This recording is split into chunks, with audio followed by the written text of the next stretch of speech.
अभी हम लोग देखेंगे षष्ठा पाठा यानी छठा पाठ सौहार्द प्रकृति शोभा। सौहार्द प्रकृति शोभा यानी मिलजुल कर रखने से ही क्या होता है, प्रकृति की शोभा होती है। समाज में हम लोग देखते हैं कि सब एक दूसरे से अपने आप को श्रेष्ठ मानते हैं और यहाँ पर पशु पक्षियों के द्वारा यह समझाया गया है कि सभी पशु पक्षी जो है अपने आप को जब श्रेष्ठ मानते हैं, तब यहाँ पर है जो कि प्रकृति माता जो है निकल कर ये बतलाती है कि सभी समय के अनुसार अपने समय में सभी का अपना अपना महत्व है। इस तरह से समाज में मिलजुल कर रहने से ही समाज की उन्नति अथवा एक दूसरे को लाभ होती है। जिसमें हम लोग इस तरह से देखेंगे, जिसमें दिया हुआ है वनस्य दृश्यम समीपे एव एका नदी वहति। वनस्य दृश्यम यानी कि वन का दृश्य है और समीपे यानी समीप में ही एव एका नदी वहति, एक नदी जो है वो क्या हो रही है, बह रही है। एका सिंहा सुखेन विश्रामयति यानी एक सिंह जो है सुखपूर्वक क्या कर रहा है, विश्राम कर रहा है। तदेव एका वानरा आगत्य तस्य पुक्षम धुनोति।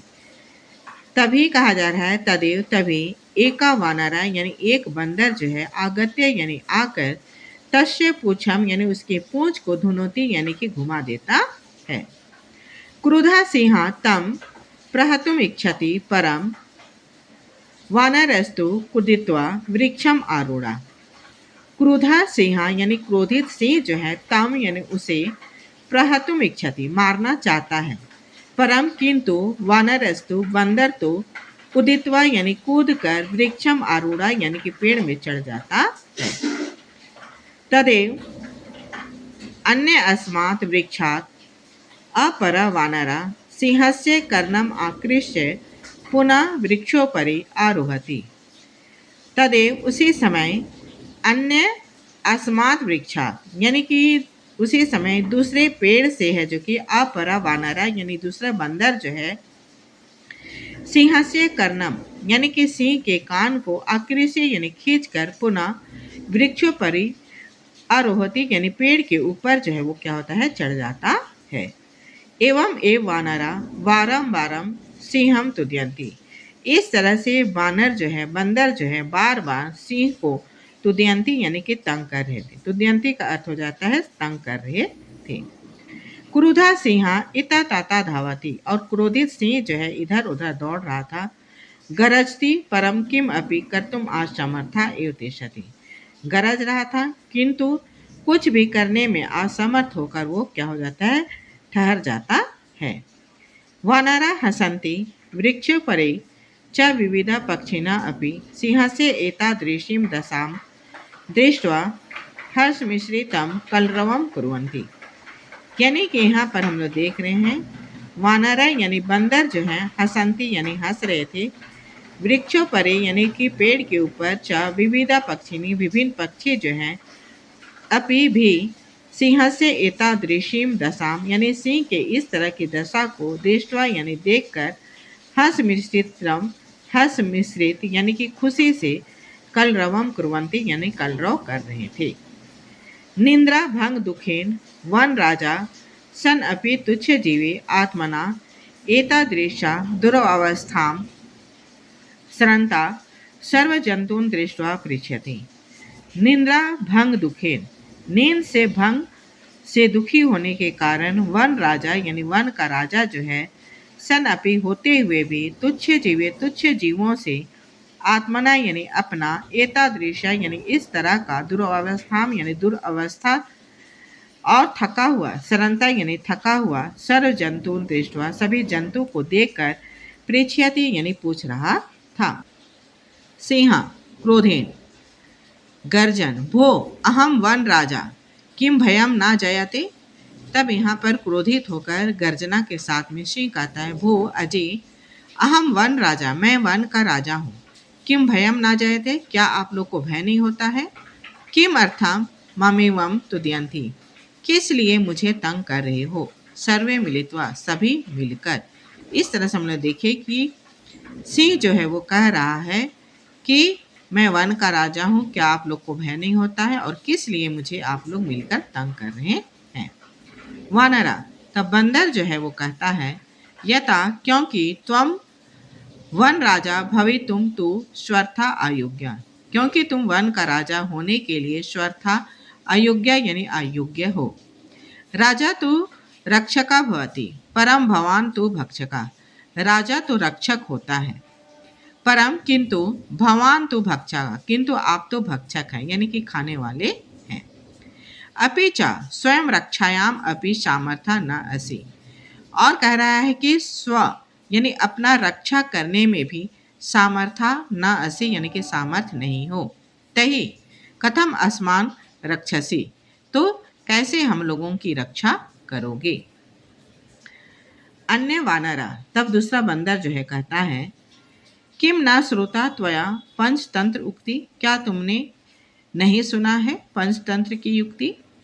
यो न रक्षति, जो न रक्षा करता है, वित्रस्तान पीडमाना परे सदा, जंतुन पार्थिव रूपेण स कीर्तनतो न संशया, यानी यहाँ पर कह रहा है कि यो न रक्षति, जो न रक्षा करता है, वित्रस्तान यानी कि डरे हुए, वित्रस्तान यानी कि डरे हुए, पीडमान यानी कि परे यानी कि दूसरों के द्वारा पीड़ित, यानी कहने का मतलब है कि जो ना दूसरों का जो डरे हुए लोग हैं उनका ना रक्षा कर सकता है और ना पीड़ित लोगों का रक्षा कर सकता है।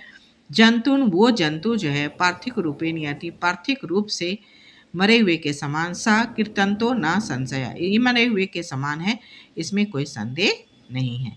यानी कि जो व्यक्ति जो ना रक्षा कर सकता है पीड़ित लोगों का और डरे हुए लोगों का, तो वो पार्थिक रूप से क्या है, कीर्तन तो यानी यमराज के समान है और ना संशय, इसमें कोई संदेह नहीं है। काका, आम सत्यम कथितम त्वया, हाँ तुमने सत्य कहा। वस्तुतः वन राजा भवितुम तु अहम एव योग्य, वास्तव में वन का राजा होने के लिए तो मैं ही योग्य हूँ। पिका उपहसन, कथम त्वम योग्य वन राजा भवितुम यत्र तत्र काका इति कर्कश ध्वनिना वातावरणम आकुल करोसी, यानी हंसते हुए कहती है, कैसे तुम योग्य हो वन राजा होने के लिए, भवितुम यानी होने के लिए, यत्र तत्र यहाँ वहाँ, का यानी काव काव, इति यानी ये, कर्कश ध्वनिना ये कर्कश ध्वनि से, वातावरणम आकुली करोसी वातावरण को व्याकुल कर देती हो। न रूपम न ध्वनि अस्ति, न तुम्हारा रूप है न तुम्हारा अच्छा ध्वनि है।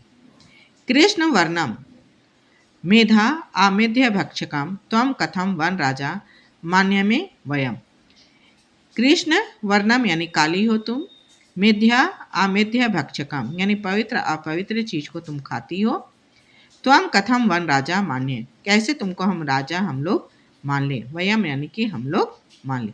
कहने का मतलब यहाँ पर है जो कि कौवा को ये कह रहा है कि वो साग पात से लेके मांस मछली जो भी होता है सड़ा गला सबको खाता है, इसलिए यहाँ पर कह रहा है कि तुम मेध्या अमेध्य भक्षकम यानी पवित्र अपवित्र चीज को खाती हो, तो कैसे तुमको हम लोग वन का राजा मान ले। काका, तब कौवा कहती, अरे अरे किम जलपसी, यानी अरे अरे क्या कहती हो, यदि अहम कृष्ण वर्णा तही त्वम किम गौरंगा, यदि मैं कृष्ण वर्णा यानी काले रंग की हूँ, तही तो त्वम किम गौरंगा, क्या तुम गोरी अंग वाली हो। अपि च विस्मृते किम यत मम सत्प्रियता तो जनानां कृते उदाहरण स्वरूपा, अनृतम वदसी चेत काक दशे इति प्रकारेण, तब यहाँ पर कहती है अपि च विस्मृते, और भी तुम भूल गई हो, किम की यत की मेरा, मत मेरा, सत्य प्रियता तो जनानाम यानी लोगों के लिए, उदाहरण स्वरूपा यानी उदाहरण स्वरूप है, अनृतम वदसे झूठ बोले, चेत काका दसे तो कौवा काटे, झूठ बोले तो कौवा काटे, इति प्रकारेण इस प्रकार से, अस्माकं परिश्रमा ऐक्यम च विश्व प्रथितम, और यहाँ पर कह रहा है कि हमारा परिश्रम जो है कहावत है जो कि विश्व प्रसिद्ध है, अपि च काक चेष्टा विद्यार्थी एवं आदर्श छात्र मान्यते, कि काक चेष्टा यानी कौवा के जैसा चेष्टा करने वाले यानी मेहनत करने वाले विद्यार्थी को ही आदर्श छात्र माना जाता है, यानी आदर्श छात्र माना जाता है। यानी जो कौवा के जैसा चेष्टा करता है उसी को है जो कि आदर्श विद्यार्थी माना जाता है, क्योंकि कौवा जो है वो कोई भी चीज के लिए बहुत ज्यादा वो चेष्टा करता है खाने के लिए। पिका, तब कोयल कहती है अलम अलम अति विक्तेन, यानी कि ज्यादा मतलब मत बोलो। अलम अलम यानी कि बस करो, ज्यादा मत बोलो। किम विस्मृति यत काका कृष्णा पीका कृष्णा को भेदो पी काकायो वसंत समय प्राप्ति काका काका पीका पीका। तब यहाँ पर हम लोग देख रहे हैं कोयल जो है वो कह रही है काका कृष्णा यानी कौवा काला होता है, पीका कृष्णा यानी कि कोयल भी काली होती है, को भेदा पीक काकायो और कोयल और कौवा में क्या अंतर है। वसंत समय प्राप्ति, वसंत के समय आने पर काका काका यानी कौवा कौवा रह जाता है और कोयल जो है वो कोयल हो जाती है। यानी कि वसंत के समय में है जो कि कोयल ही है जो कि कुकती है, जबकि कौवा जो है वो सालों भर काँव काँव करता है। इसलिए यहाँ पर कोयल जो है वो कह रही है कि वसंत आने पर कोयल जो है वो कोयल हो जाती है और कौवा जो है वो कौवा ही रह जाता है। काका, तब काका जो है वो कह रहे रे परभृत, हे उपकार न मानने वाले, अहम यदि त्वं संति ना पालयामि तहि कुत्र सयुपिका। यदि कह रही है अहम यदि त्वं संति, यदि मैं तुम्हारे बच्चे को ना पालयामि नहीं पालूंगी, तहि तो कुत्र सयुपिका, तो कोयल कहाँ रहेगी। अतः अहम एव करुणा परा पक्षी सम्राटा काका, अतः मैं करुणा परा यानी करुणा करने वाली दया करने वाली पक्षी सम्राट काका, पक्षियों में सम्राट हूँ कौवा। यहाँ पर जो है कोयल जो है अपना घोंसला नहीं बनाती है और वो क्या करती है कौवे की घोंसले में है जो कि अपना अंडा दे के क्या करती है भाग जाती है, और कौवा जो है उसके बच्चे को क्या करती है कोयल के बच्चे को पालती है। इसलिए यहाँ पर कह रही है उपकार ना मानने वाली, यदि यदि कह रहा है अहम त्वम संति ना पालेंगे, लेकिन मैं तुम्हारे संतान को नहीं पालूंगी, तही कुत्र सयुपिका, तो कोयल कहाँ होगी। अतः मैं करुणा करने वाली पक्षियों में मैं क्या हूँ सम्राट